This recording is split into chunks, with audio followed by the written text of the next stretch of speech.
Hi guys, Arvind here from Carlist.my, and today we're with the latest member of the Volvo range, the Volvo XC40 T5 Recharge. Okay, the Volvo XC40 has been with us since 2018. Initially it was brought in as the XC40 T5 R design, and now the T5 Recharge, the new one, has something really special underneath the bonnet. We'll talk about that later. But a little bit backstory on the T5 itself. The T5 badging or the nameplate has been around with Volvo since 1997, if I'm not mistaken. So it's actually one of their oldest nameplates. In the early days, it was there to tell people, oh, it was a turbocharged high-performance Volvo, right? And throughout the ages, it's evolved, and in today's day and age, in line with their new modern philosophy of being green and being safe, T5 is coming to signify an entirely new thing, which is efficiency. So now let's take a look at what's different. Pretty much three things. Okay, so the aesthetics, given that it's an R design package, you get all this sort of gloss black highlights around the car, you get the 19-inch wheels, so it has this very sporty, very aggressive look. Now the major difference between the older T5 and the Recharge is, of course, a charger port, because this is a plug-in hybrid car.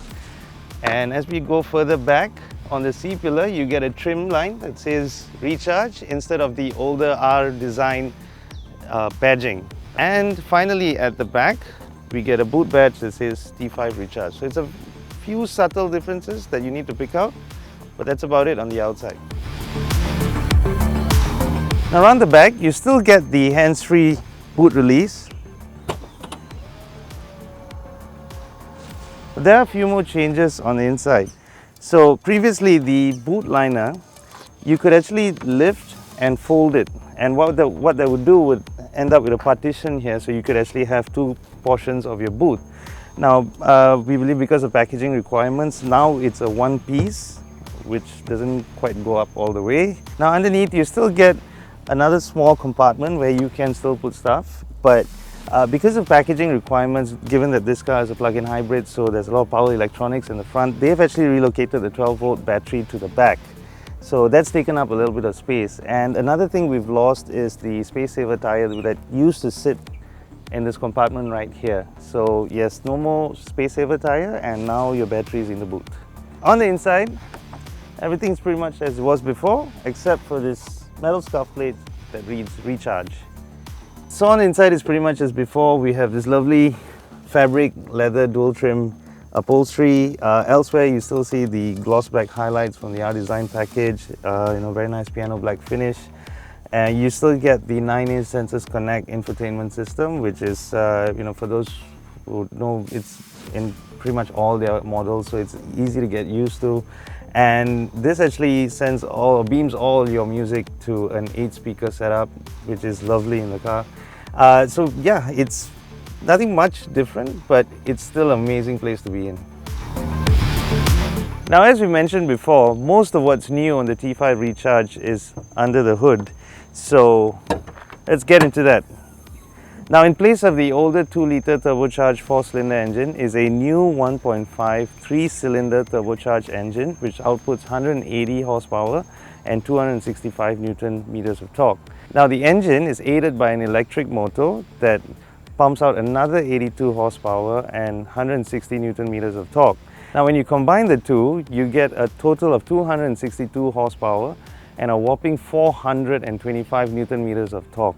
Now, just for your information, that's 10 horsepower more than the old T5 and 75 Newton meters more than the old T5. So they've gone smaller, but it's even more powerful. Now, another change is that it doesn't have the ISIN 8-speed auto anymore. It is actually a 7-speed dual clutch automatic this time. And between the engine and the gearbox is the electric motor, so it's sort of a sandwich structure. Now, all that power goes to the front wheels. This is not an all-wheel drive car. So something that's not often talked about, which we believe needs a little bit more attention, is the CO2 emissions. Now, the older 2-litre turbocharged engine, it used to emit 176 grams per kilometer of CO2. This new engine, just 50. So that's 126 grams per kilometer less. So that just means a cleaner, greener environment. And they're still giving you the same performance that you had before, in fact even more. And it's in line with Volvo's ambitions to sell an electrified car, every car to be an electrified car by 2025.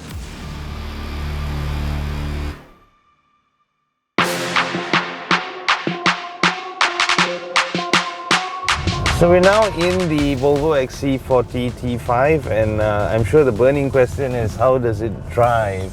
Well, for one, the driving experience is pretty much the same as it was before. The XC40 is actually a very comfortable car. It's very low effort. It's, you know, the steering is light, and it's a very easy car to get used to.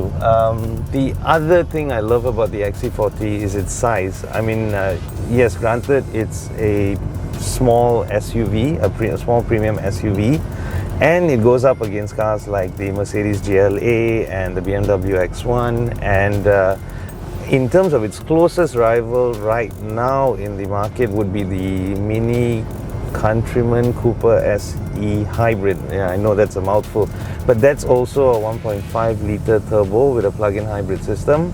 But what I personally love about the Volvo XC40 is its size. It's got a very roomy cabin.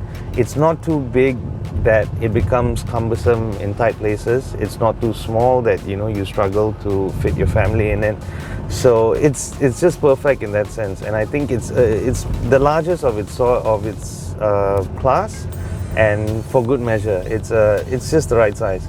So in terms of how the new T5 Recharge compares to the old, now the older T5 was a really powerful engine for what it was, for a 2 litre, to put out about 252 horsepower, 350 newton meters of torque. That's a lot for a 2 litre, but this is even more. And the beauty of Volvo's hybrid systems is they are so refined.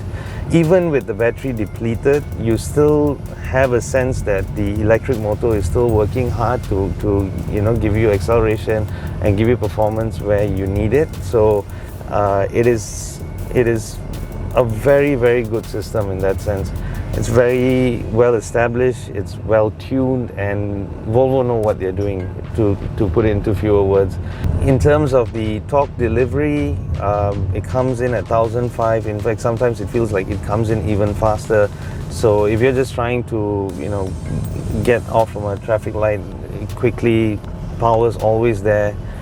Feels very strong even when you build speed, you know, up to speeds of about 110, 120. It's very strong.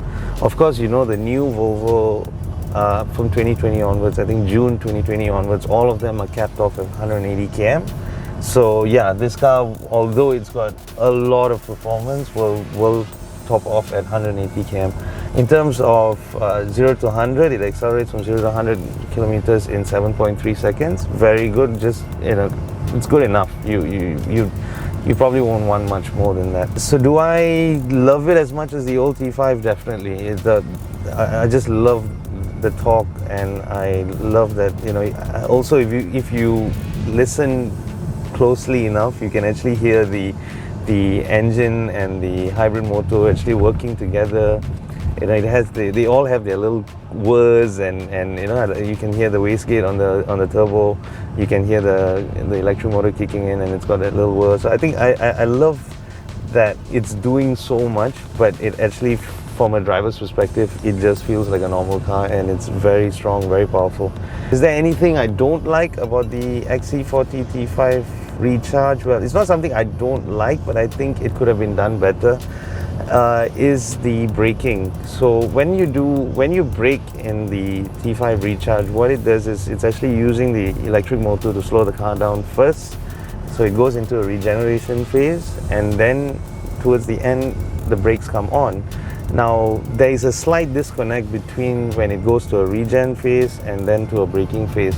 So there were a few times when I was just starting to drive this car, I felt, it caught me out a bit, because I felt like, I'm braking enough. It should be, I should stop by there, but then it just goes on a bit forward, because in between, when it just interphases, there's a slight delay whereby you feel like the car's not actually stopping the way you want it to be. Now, you don't really have this problem with the S60 and the other hybrids like the XC90 and the XC60. So it just feels like that's something Volvo could have done better with the T5 Recharge.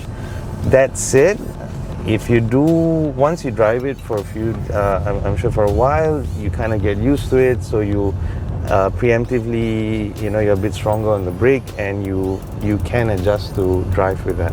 Other than that, as a package, works beautifully. So we hope you've enjoyed this deeper dive on the new Volvo XC40 T5 Recharge. By the time you see this video, this car would have gone on sale at the following prices. And that's the difference between the older T5 R design and the T5 Recharge. Until next time, stay safe, drive safe.